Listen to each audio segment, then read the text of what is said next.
तर मंडळीनं आम्ही गावासून फणस आणलो आणि तो फणस अरे आणलो म्हणजे एका वड पौर्णिमेक फणस हवं होतो, तो पिकलो. मग आता काय करणार, कापूसच लागणार ना. वड पौर्णिमेक अजून 8 दिवस.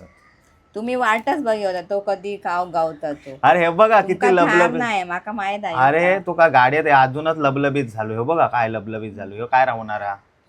दोघा जणांका खाऊचं हट इल्लो हे का जास्त खावचो हो ते का. आणि ह्यो चाकू कशा खाणलास? ह्यो काय कापो फणस हा काय?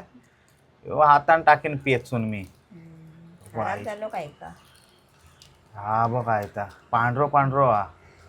पाडेलच घर लय आहेत त्याच्यात.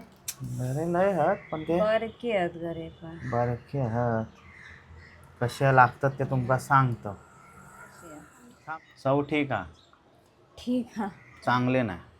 चांगले नाही चव. हम्म. जे कशाचं गाडीत ना तो हे झालो, दबवून आणला दबावून आणलं. पण गावात खाऊ मजा येते ना झाडाखाली बसून, ती आहे ना. गॅलरीत बसून खाऊ मजा नाही. झाडाखाली बसून खाऊची का मजा पाहिजे. कापू हाडूया वटपौर्णिमे. हो काकू. मंडळी सांगा कोणते फणस असतील तर विकूचे, आमका विकत एक होया. हा डोंबोली खाऊ. डोंबिवलीक आमका एक विकत. कापे गळ्यांचं फणस होय. मोठी ढेरी आहे आमका कापे हा फणसाची. मोठो मोठो अगदी सणसणीत